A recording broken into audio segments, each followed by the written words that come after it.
आज हम एक ऐसी लड़ाई की बात करने वाले हैं जो जो शायद हम सब कहीं ना कहीं लड़ रहे हैं।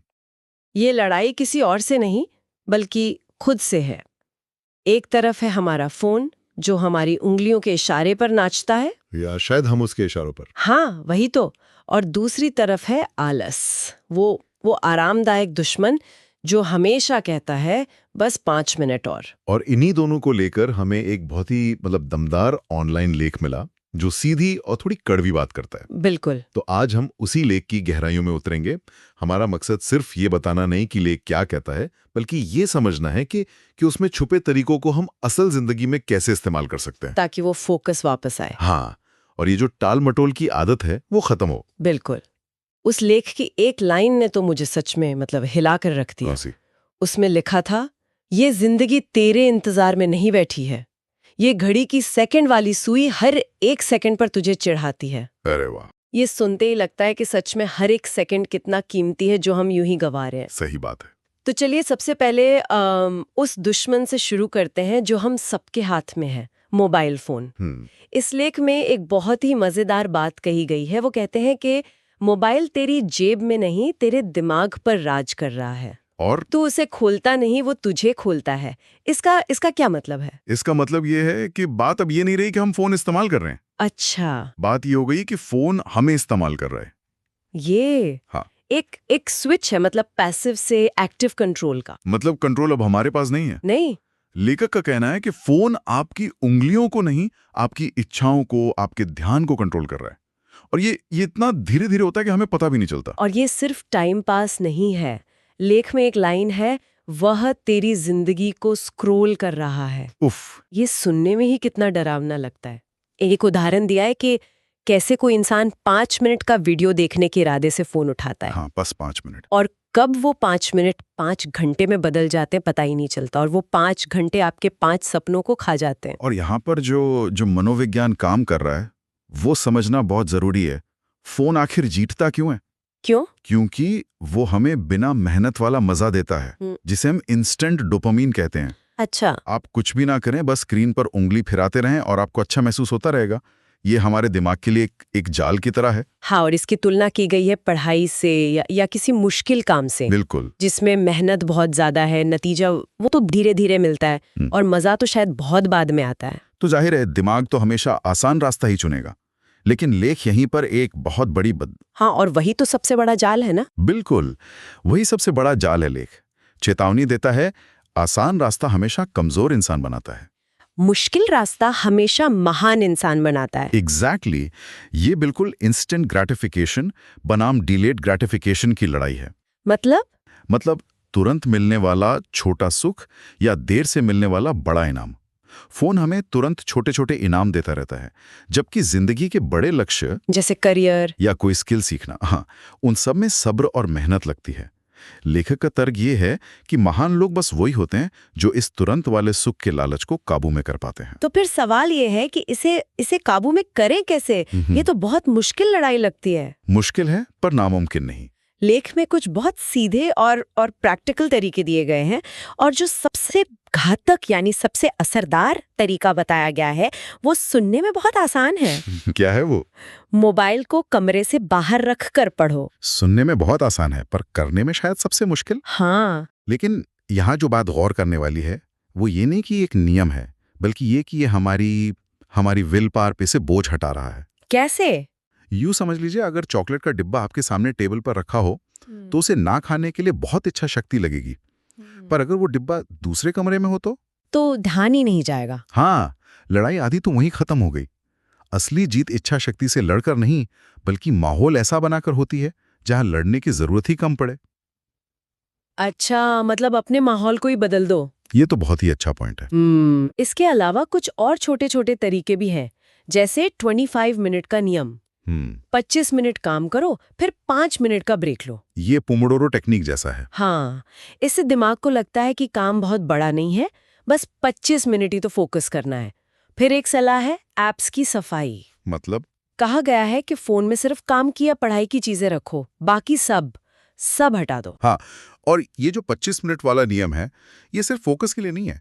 ये हमारे दिमाग को ये यकीन दिलाता है कि काम मुश्किल नहीं है, 25 मिनट तो कोई भी कर सकता है। तो ये शुरुआत करने के डर को खत्म कर देता है। बिल्कुल, जिसे एक्टिवेशन एनर्जी कहते हैं, ये उस बाधा को पार करने में मदद करता है। एक और तरीका थोड़ा इमोशनल है, जो मुझे काफी अलग लगा। अच्छा।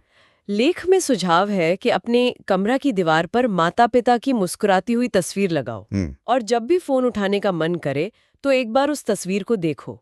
लेखक का दावा है कि आपका दिल खुद कहेगा, नहीं, मेहनत कर। देखिए, ये एक मजबूत भावनात्मक तरीका है, लेकिन ये जरूरी नहीं कि सबके लिए काम करें। सही बात है। कुछ लोगों के लिए ये दबाव का कारण भी बन सकता है। जरूरी ये है कि आप कोई ऐसा इमोशनल एंकर ढूंढें जो आपके लिए पर्सनली मायने रखता हो।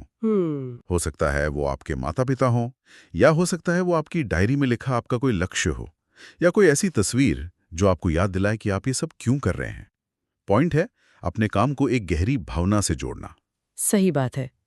और एक आखिरी आदत, रात को सोने से पहले खुद से एक सवाल पूछना। क्या सवाल?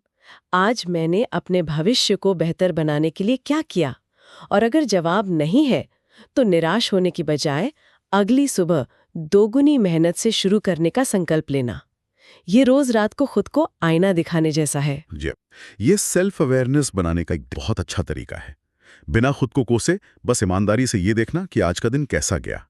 इससे अगले दिन के लिए एक नई दिशा मिलती है। तो मोबाइल फोन के इस बाहरी हमले से बचने के तरीके तो हमने समझ लिए, लेकिन असली लड़ाई तो अक्सर अंदर होती है ना? उस दुश्मन से जिसे हम आलस कहते हैं। और इस लेख के मुताबिक ये दुश्मन ज्यादा खतरनाक है। क्यों? क्योंकि ये हमारा अपना ही हिस्सा बनकर रहता है। बिल्कुल। लेखक आलस को एक ऐसे दुश्मन की तरह बताता है जो सोते हुए मार देता है। सोते हुए? हाँ, मतलब वो कोई हमला नहीं करता, वो बस आपको आराम करने देता है। बस 5 मिनट और सो लेता हूँ, ये एक आखिरी वीडियो देख लेता हूँ। और इसी आराम में इंसान हंसते हंसते अपना भविष्य बर्बाद करता रहता है। क्योंकि ये आरामदायक लगता है, इसलिए हम इसे दुश्मन मानते ही नहीं। और इस आराम का नतीजा क्या होता है, ये समझाने के लिए लेख में एक बहुत ही छुभने वाला मंजर दिखाया गया है। कैसा मंजर? एक इंटरव्यू रूम का सीन, जहां आपको सुनना पड़ता है, sorry you are not selected. लेखक इस पल को सीधे आज के आराम से जोड़ता है। वो कहता है कि आज का आराम कल का अफसोस बनकर ही वापस आता है। ये भविष्य की एक झलक दिखाकर आज के कामों को एक इम्पोर्टेंस देता है। बिल्कुल। पर यहाँ मेरे मन में एक सवाल आता है। पूछिए। अगर भविष्य का डर भी काफी नहीं है तो फिर बदलाव के लिए मोटिवेशन कहाँ से आए? इस पर लेख का नजरिया बहुत दिलचस्प है। वो कहता है कि असली बदलाव डर से नहीं बल्कि गुस्से से आता है। गुस्से से? ये तो सुनने में थोड़ा अजीब लगता है। गुस्सा तो एक नेगेटिव इमोशन है। हाँ, लेकिन यहाँ बात दूसरों पर गुस्सा करने की नहीं हो रही है। ये खुद की हालत पर, अपनी आदतों पर गुस्सा। हाँ, जब कोई इंसान अपनी स्थिति से इतना तंग आ जाता है कि वो अंदर से चीख उठता है, बस अब और नहीं, अब मैं अपनी जिंदगी ऐसे बर्बाद नहीं करूंगा। लेखक के मुताबिक असली खेल उसी पल शुरू होता है।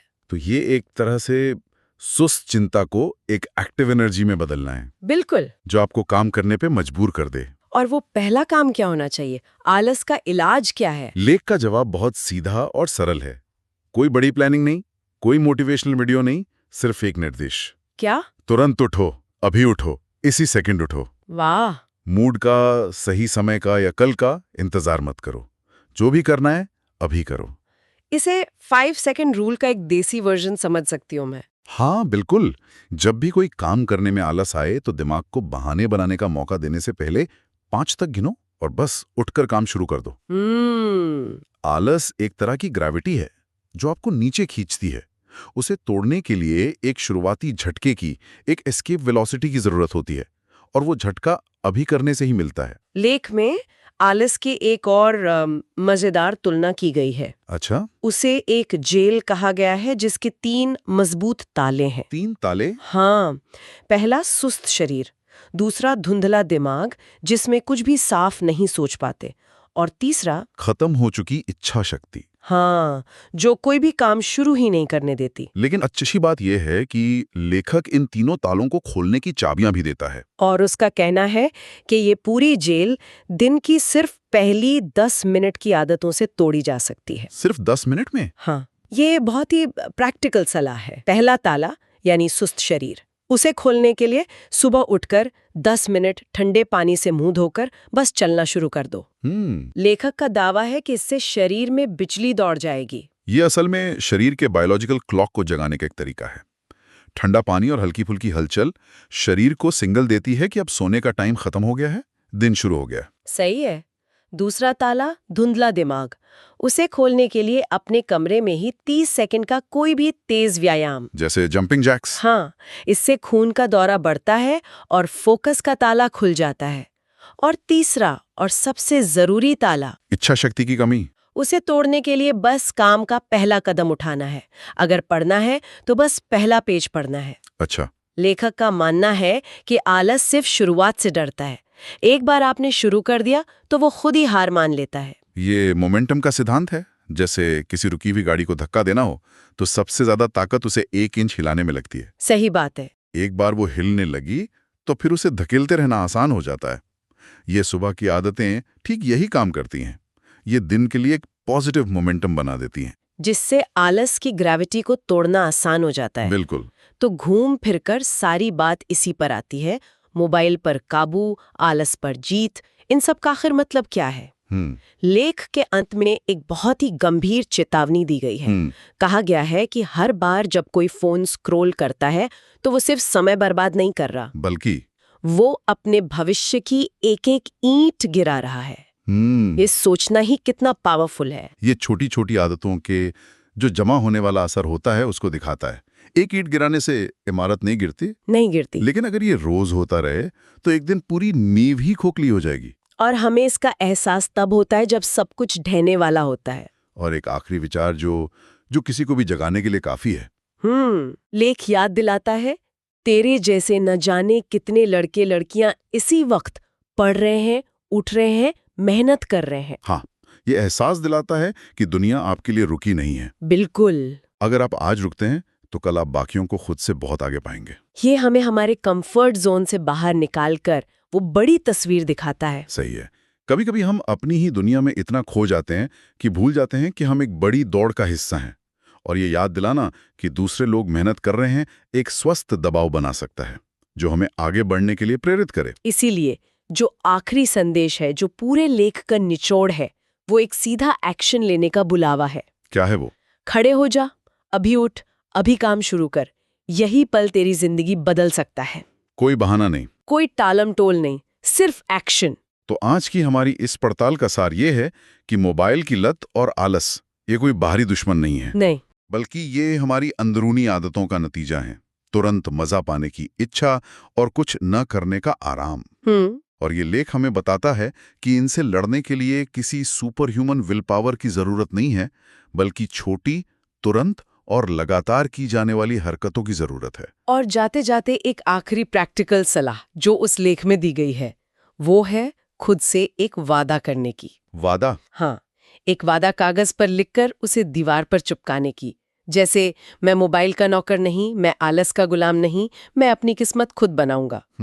और सबसे अच्छी बात यह है कि लेखक कहता है कि अगर ये वादा टूट भी जाए तो निराश मत होना। तो फिर अगले दिन एक नया वादा लिखो, पर आलस को कभी जीतने मत देना। ये परफेक्शन से ज्यादा लगातार कोशिश करने की अहमियत को बताता है। गिरना कोई समस्या नहीं है, गिरे रहना समस्या है। बिल्कुल। और ये हमें हमारे श्रोताओं के लिए एक आखिरी सवाल पर छोड़ जाता है। क्या सवाल? ये जो वादा करने और टूटने की बात है, ये एक गहरा सवाल खड़ा करती है। असली जीत किसमें है? अपने वादे को कभी न तोड़ने की काबिलियत में, या हर बार टूटने के बाद फिर से एक नया वादा करने के साहस में? शायद असली लड़ाई कभी न हारने की नहीं, बल्कि हर हार के बाद फिर से खड़े होने की है। इस पर सोचा जा सकता है।